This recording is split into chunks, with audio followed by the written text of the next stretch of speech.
아멘. 사람은 누구나 자신을 온전히 이해해 주는 사람을 목말라 합니다. 우리 모두가 그러하지 않습니까?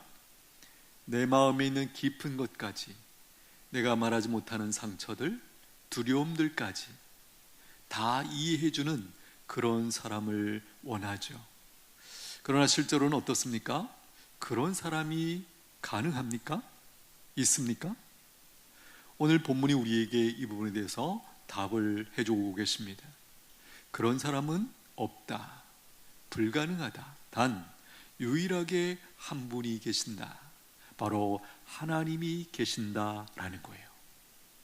그러므로 우리가 무엇을 누릴 수 있는지 금방 그림이 그려지죠? 이런 생각도 우리가 가지고 있습니다. 내가 온전히 이해받을 수 있다면 살 것 같다. 그죠? 그래서 왜 예수 믿는 사람들이 교회에 와서 예수님을 믿고 하나님을 섬기게 되면서 그의 삶이, 그의 생명이 살아나는지 우린 여기서 분명히 알게 되는 것이죠. 온전히 이해받는다는 것, 이것이 얼마나 우리에게 중요하고 필요한지 사실 우리 모두는 다 경험을 하고 있습니다. 하나님께서 어떻게 우리를 온전히 이해해 주시는 것일까요? 그 이유 중에 하나는 하나님이 우리를 다 알고 계시기 때문이에요. 오늘 본문 1절 한번 보실까요? 여호와여 주께서 나를 살펴보셨으므로 나를 아시나이다. 여기 살펴보셨다, 원어의 의미는 깊이 탐구하다, 그런 뜻이. 하나님께서 우리에게 얼마나 관심 있으시면, 나에게 관심 있으시면 깊이 탐구하신다. 그래서 나를 아신다. 그냥 누구는 이렇게 했지, 뭐 그런 정도 아시는 게 아니에요. 아주 친밀하게 아신다. 그 표현을 여기서 하고 계시는 거예요. 1절을 좀 정리하면 이런 의미입니다. 하나님은 나에 대한 모든 것을 마치 과학자처럼 분석하시면서도 아버지처럼 사랑하고 계신다. 그 의미가 여기 1절 가운데 들어가 있습니다. 2절 보실까요? 주께서 나의 앉고 일어섬을 아시고 멀리서도 나의 생각을 밝히 아신다. 앉고 일어섬, 다르게 말하면 우리의 일상적인 모든 행동, 우리가 가장 우리 스스로도 의식하지 못하는 어떤 작은 행위까지도, 눈짓 하나까지도 하나님께서 다 아시고, 더 나가는 것은 멀리서도 나의 생각을, 나의 마음과 내 마음의 동기와 내 계획들을 밝히 아신다, 꿰뚫어 이해하신다 라는 의미예요. 하나님은 말씀드린 것처럼 나의 단순한 어떤 행동뿐만이 아니라 나의 동기와 의도까지도 하나님이 다 꿰뚫어 아신다라는 것입니다. 3절에서는 끝에 보시면 나의 모든 행위를 아신다, 어떤 의미에서 반복하고 있고 강조하고 있는 내용이죠. 4절 보시면 여호와여 내 혀의 말이 입에 있기 전에 주께서 다 아시나이다.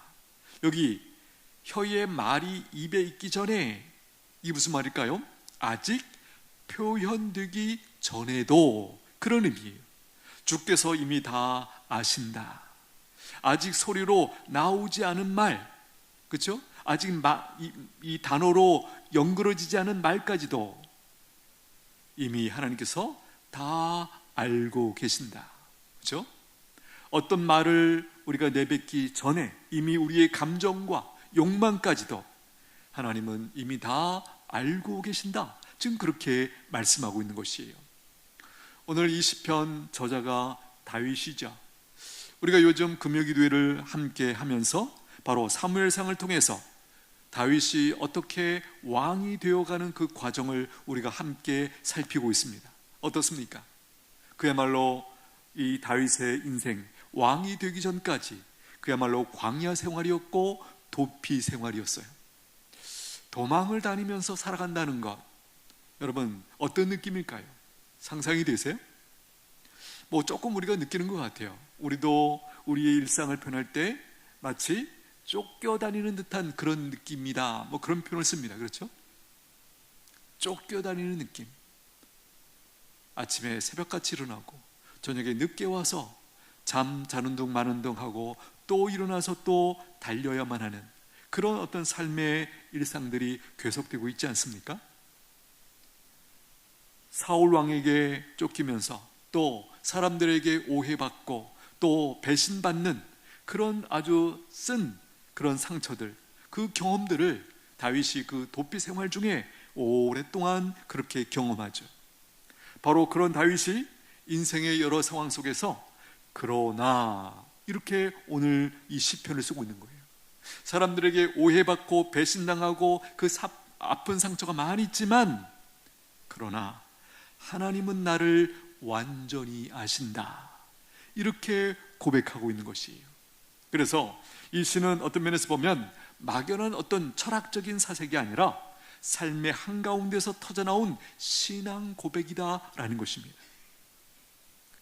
여러분, 우리도 이런 경험이 있습니다. 크고 작은 나의 상황에 대해서, 내 마음의 상태에 대해서 누군가 알아주는 그런 어떤 말을 할 때, 그런 용납을 할 때 우리가 살 것 같다, 이런 느낌 들지 않습니까? 그런데 하나님께서 나를 완전히 아신다, 바로 이 사실이, 이 진리가 깨달아질 때 우리가 살아나는 거예요. 내가 지금 처해 있는 상황이나 형편이 어떠하든지 상관없이 죽을 것 같은, 숨 막힐 것 같은 그런 상황 속에서도 하나님은 아신다, 이 진리가 내 마음에 들어올 때 내 마음이 그 두려움과 답답함과 억울함과 절망에서 벗어나는 사건이 일어난다라는 것이에요.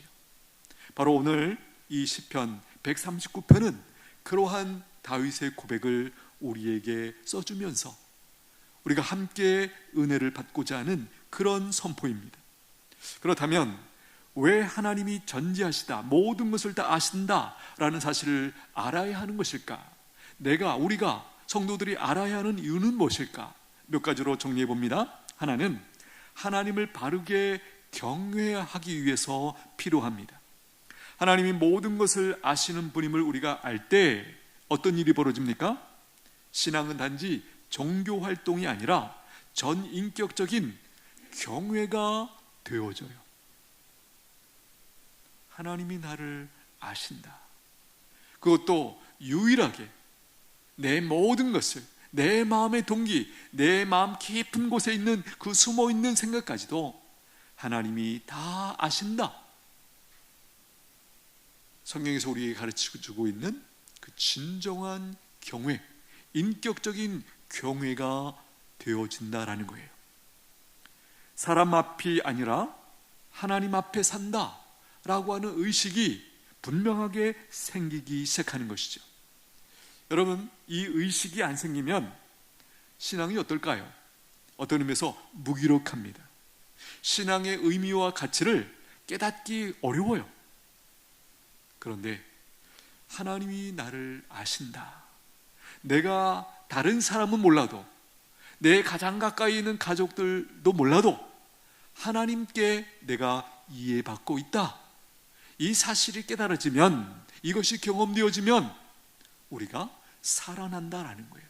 그야말로 숨이 막히던 우리의 삶이 이제 살만하다, 호흡이 되어지는 거죠.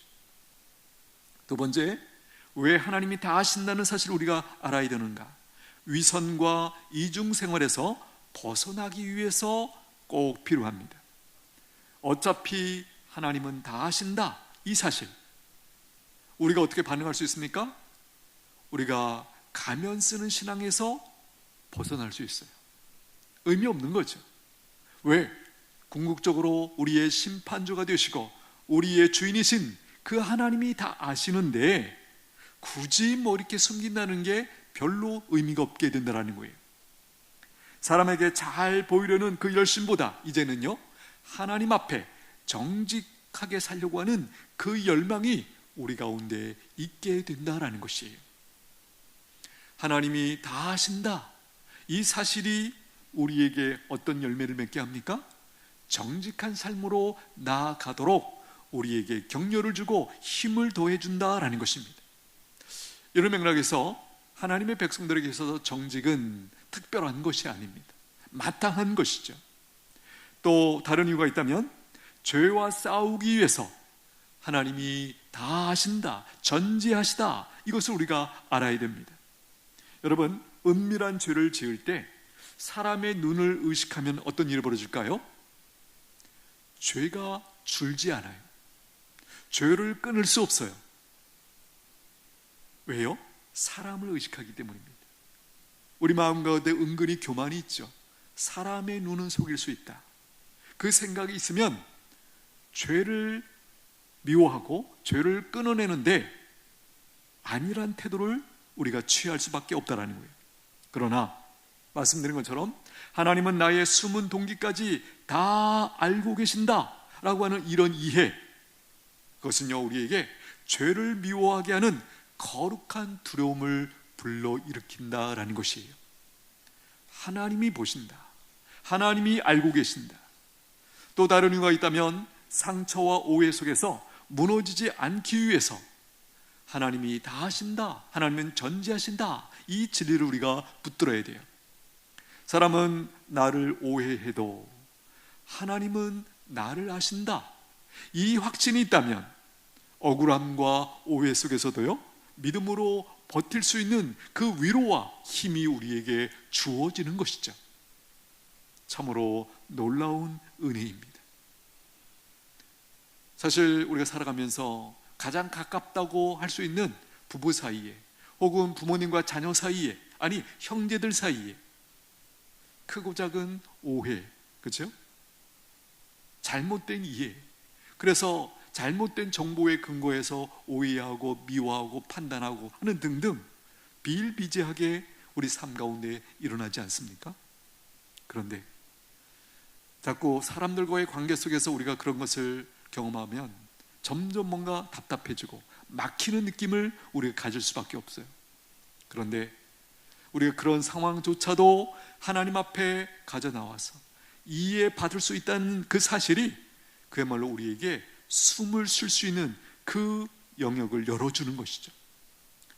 여러분, 또 다른 이유가 있다면 기도 생활을 바르게 하기 위해서 하나님이 전지하시다, 모든 것을 다 아신다, 이 진리가 중요한 거예요. 여러분, 어떤 분들은 이렇게 반응할 수 있습니다. 하나님이 이미 다 아시는데 왜 기도해야 됩니까? 그러나 어떤 사람들은 또 이렇게 반응합니다.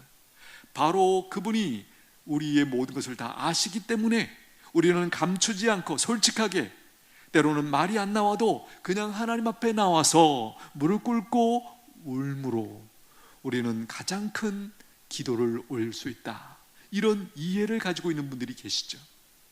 저는 후자가 옳은 이해라고 믿습니다. 다 하나님이 아시는데 왜 우리가 기도해야 할 필요가 있는가?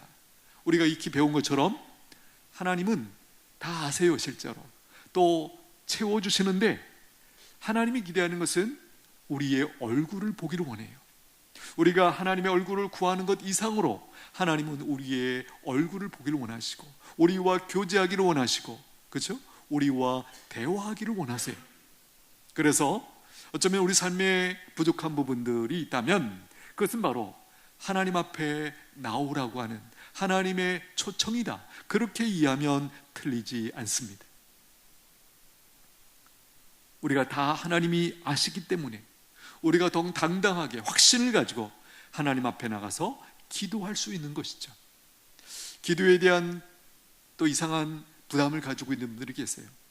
말을 아름답게, 유창하게, 화려하게, 그렇지 않습니다. 성경에서 말씀하는 기도는 그런 게 아니죠. 그야말로 중요한 핵심이 뭐죠? 우리의 마음을 하나님 앞에 쏟아내는 그 진심 어린 그 마음의 표현, 그것은 꼭 단어로 표현되어야 되는 것은 아니죠. 말씀드린 것처럼 우리가 울기만 해도, 하나님을 의식하면서, 하나님의 인도하심을 의식하면서, 기대하면서 울 수만 있다면 그것은 어떤 의미에서 몸으로 하는 기도일 것입니다. 전지하신 하나님에 대한 바른 이해는 바로 기도를 더 친밀하게, 더 깊이 할 수 있도록 우리를 인도해 준다, 안내해 준다라는 거예요. 자, 그렇다면 하나님이 전지하시다 이 사실을 알 때 우리가 누리게 되는 유익과 복이 무엇일까요? 이미 앞에서 열거한 것들이 그러하지만 조금 더 정리를 하면 이렇습니다. 하나는 나는 혼자가 아니다 라고 하는 깊은 위로가 있습니다. 하나님의 백성들이 누리는 복인 줄로 믿습니다. 우리가 인생을 살면서 이렇게 느낄 때가 있습니다. 비록 가족들이 많고 자녀들이 많아도, 형제들이 많아도 때로는 어떤 상황 속에서 이렇게 느낄 때가 있다는 거예요. 인생은 혼자구나. 언젠가 들었던 이 말이 정말 사실처럼 나에게 그렇게 경험되어지고 느낄 때가 있다라는 거예요. 그러나 하나님의 백성들에게는 어떻습니까? 내가 가장 외롭게 느끼는 홀로라고 하는 그 외로움에 갇혀있는 그 상태 속에서도 우리 안에 깊은 위로가 있다. 그것은 다름이 아니라 하나님이 이 상황, 나를 지켜보고 계시고 다 알고 계신다 라고 하는 그 진리가 우리 안에 살아있을 때 내가 혼자가 아니구나, 이런 그 따뜻함을 느끼게 된다라는 것이에요. 아무도 내 마음을 모를 때 주께서 나를 살펴보셨으므로 나를 아시나이다. 그야말로 방금 말씀드린 것처럼 나 혼자라고 느낄 때 이 진리가 그야말로 크게 우리에게 외치죠. 우울과 외로움의 한복판에서 하나님은 나를 아신다. 이것은 어떤 교리가 아니에요. 그야말로 생명줄이 된다라는 거예요. 또 한 가지 이유가 있다면 숨기지 않아도 되는 자유를 누리게 됩니다. 어떤 의미에서 하나님 앞에서 더 이상 포장할 필요를 못 느끼는 거죠. 그렇죠? 우리가 포장한다고 포장이 되면 의미가 있겠지만 포장 아무리 해도 결코 하나님 앞에서는 포장이 안 되기 때문에 오히려 더 정직하게 나가는 것이 더 지름길이다, 우리가 깨닫게 되는 것이에요.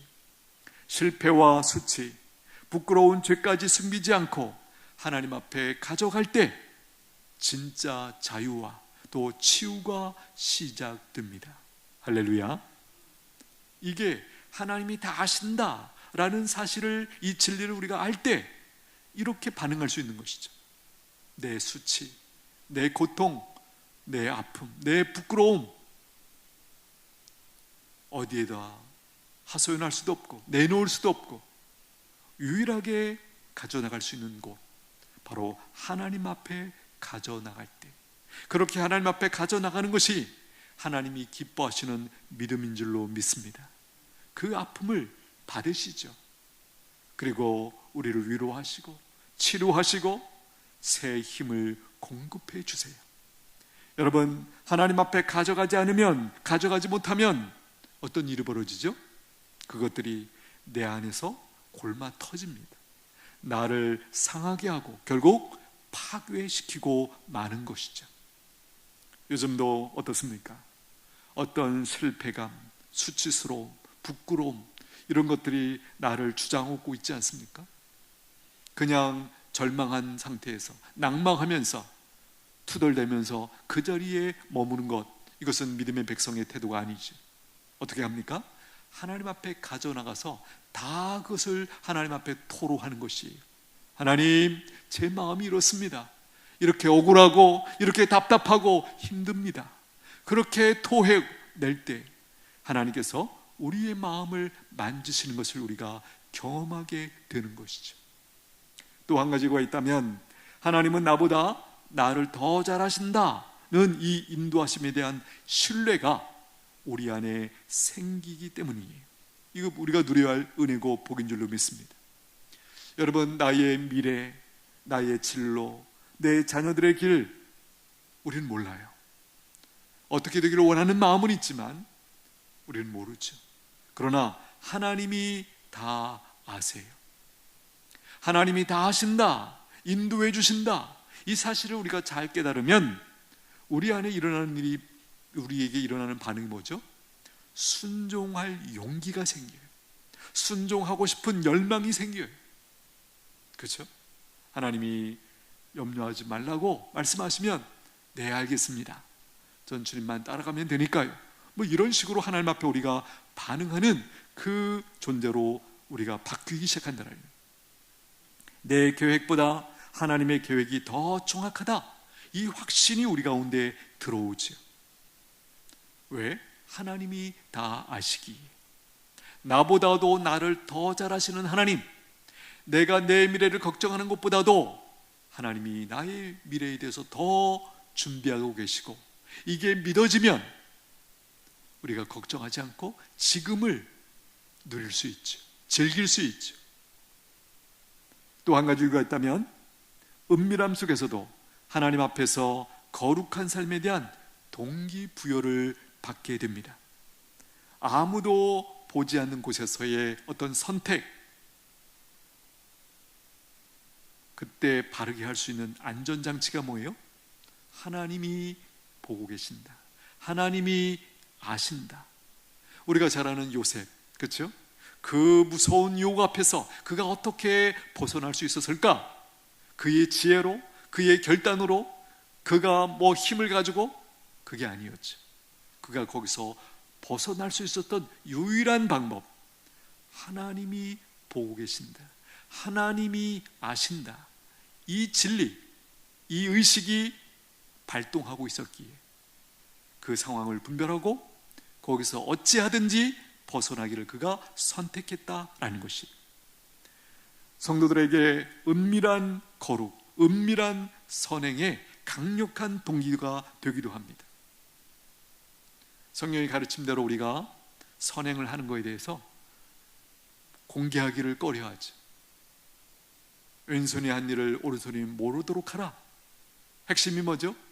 하나님께서 아시면 된다, 충분하다, 그 진리를 우리에게 가르쳐 주는 것이죠. 오히려 그 반대에 주의를 시킵니다. 사람들에게 칭찬을 받으면 하나님께 받을 상이 없다. 그렇죠? 그래서 교회가 참 훈훈해집니다. 분명히 어떤 아름다운 사건이 일어났는데 누군지 몰라. 그래서 예를 들면 새 가족이 이런 식으로 반응할 수 있죠. 내게 어떻게 이런 일이 일어났을까? 도대체 누가 이렇게 나를 돕고 있는 것일까? 누구인지 밝히지 않기 때문에 성도들이 다 그럴 수 있겠다, 이런 생각을 할 수 있고, 뭐 더 나가면 근본적으로 하나님이 이런 은혜를 주시는구나, 그렇게 이해하면서 그 마음이 그 누군가가 했다는 사실이 드러났을 때보다 훨씬 더 큰 마음을 가지고 그 은혜를 누리고 감사하는 그 역사가 일어나게 된다는 것이에요. 또 한 가지, 다 아시면서도 사랑하신다 라는 진리를 깨닫고 누리게 됩니다. 이 표현은 다시 한번 들어보십시오. 다 아시면서도 여전히 하나님이 나를 사랑하신다. 이게 깊이 깨달아지면 그야말로 우리가 은혜로구나, 그야말로 그 반응이 저절로 나오는 것이죠. 나를 다 아시는데 내 추한 것, 악한 것 하나님이 다 아시는데도 불구하고 여전히 나를 사랑하시다니, 이 은혜가 깨달아지면, 그렇죠? 전지하신 하나님은 우리에 대해서 새로운 실망을 하시지 않으세요. 방금 표현 이해하셨나요? 하나님은 우리에게 마치 처음인 것처럼, 아니 네가 그럴 줄 몰랐다, 이런 식으로 반응하시는 분이 아니세요. 왜요? 근본적으로 하나님은 우리의 모든 것을 알고 계시기 때문에, 말씀드린 것처럼 아심에도 불구하고 나를 여전히 기대하시고 사랑하시고 기다려주시는 그 하나님이시죠. 이미 다 아신 상태에서 하나님은 우리를 그리스도 안에서 사랑하시기로 결정하신 분이세요. 이것이 바로 복음의 위로인 줄로 믿습니다. 복음의 핵심이 이거예요. 어떤 분들은 이런 오해를 하는 분이 계세요. 내가 착하게 살 때, 말씀대로 살 때 하나님이 사랑하신다. 어떤 맥락에서는 그 말이 맞습니다.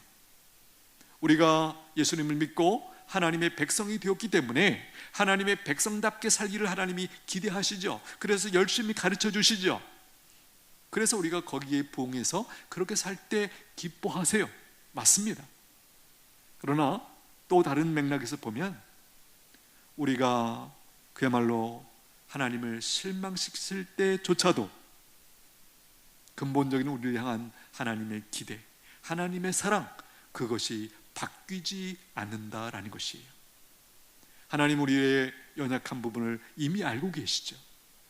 그 상태에서 우리를 붙들고 인도하고 계세요. 그분이 의도하신 하나님의 그 영광스러운 모습으로 우리를 데려가시기 위하여, 만들어 가시기 위하여 하나님은 실망하지 않으시고 우리를 끝까지 붙드시며 거기까지 이끌어 주신 줄로 믿습니다.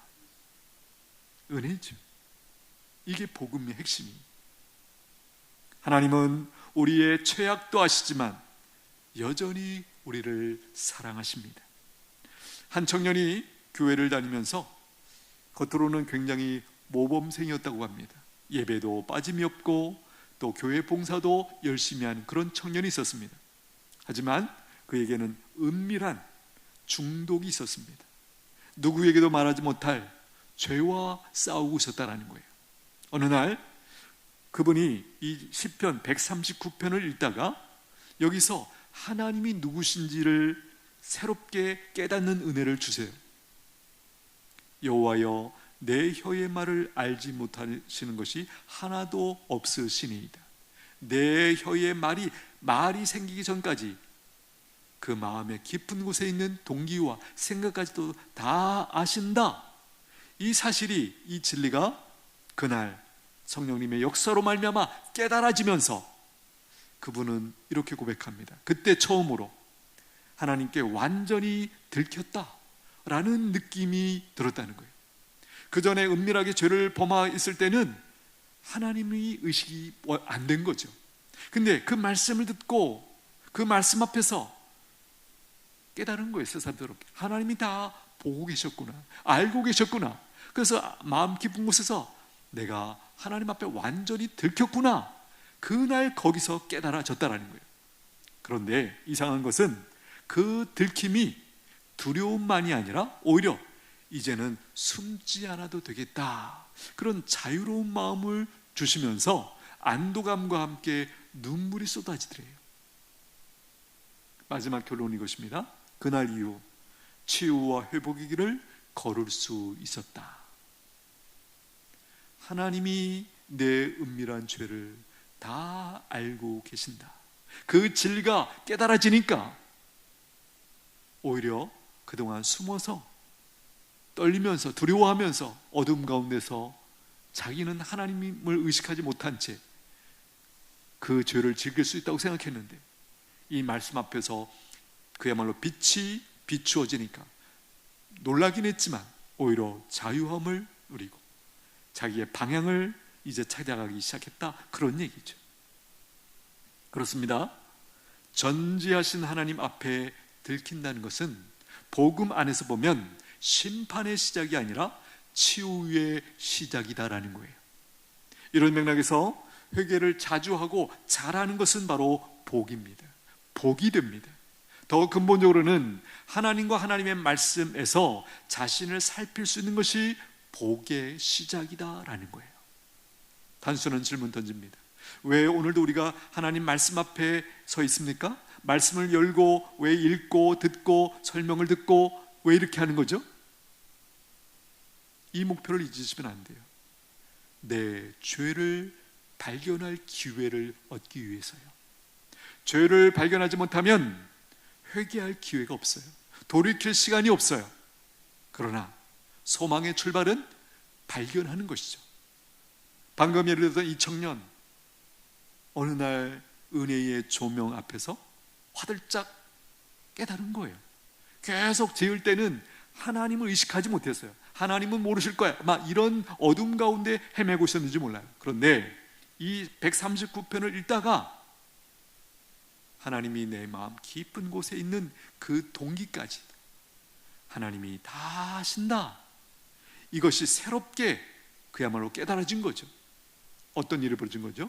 성령의 조명하심, 빛을 비추어 주심으로 말미암아 자기를 정직하게 살필 수 있는 그 은혜가 그때 쏟아진 거예요.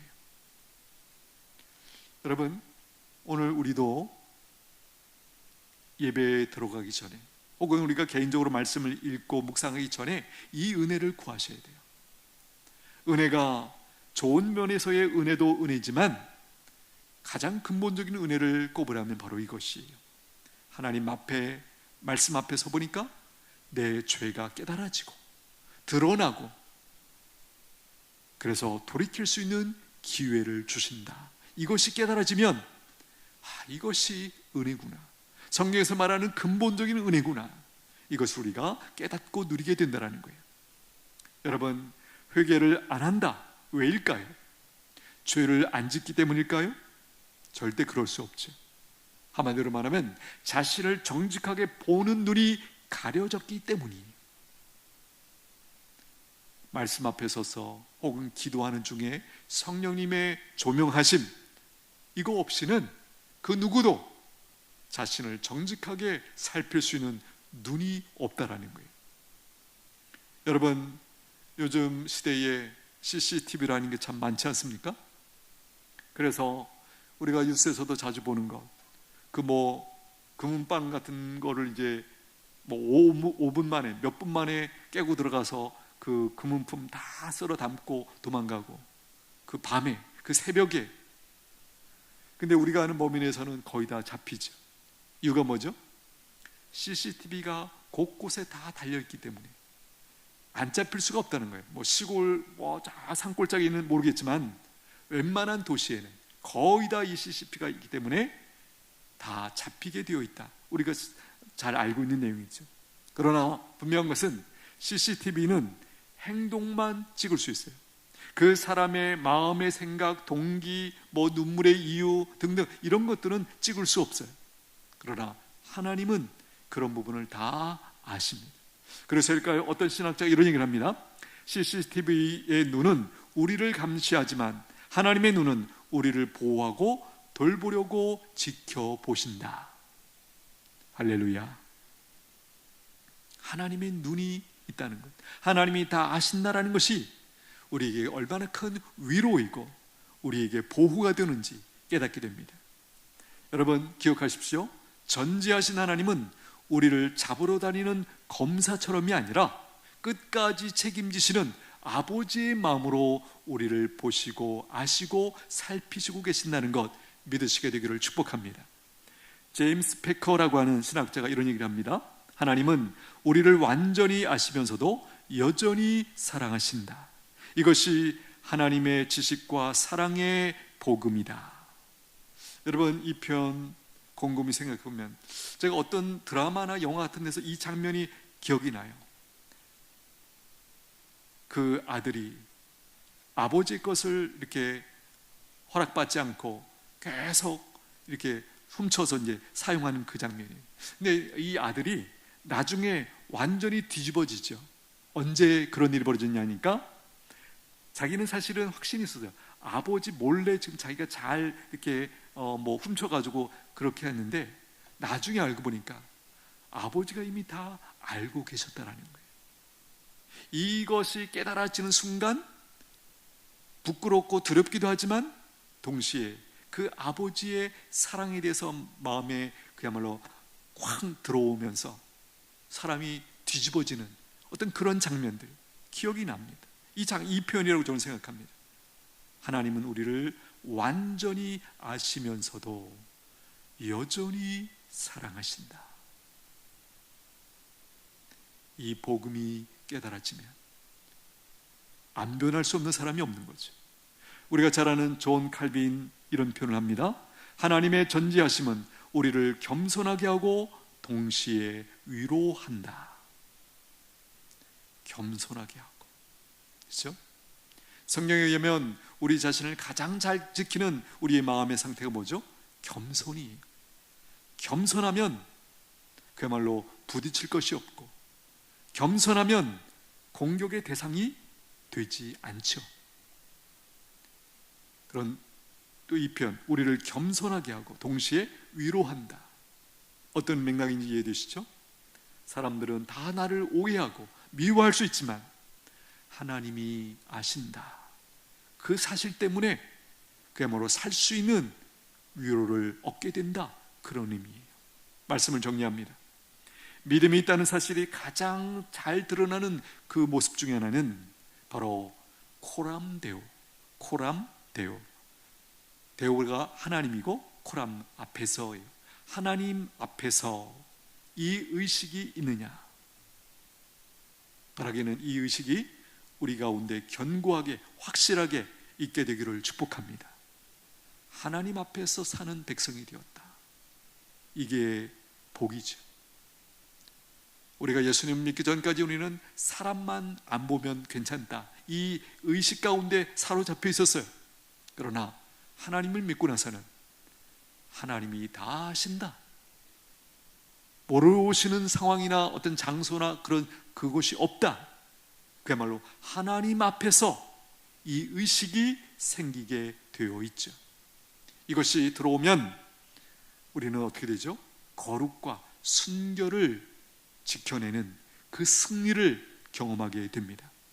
하나님은 우리의 최악의 모습도, 가장 깊은 상처도, 아무에게도 말하지 못한 그 눈물도 이미 하나님은 알고 계십니다. 그 전지하신 하나님이 예수 그리스도 안에서 우리를 끝까지 포기하지 않으신다.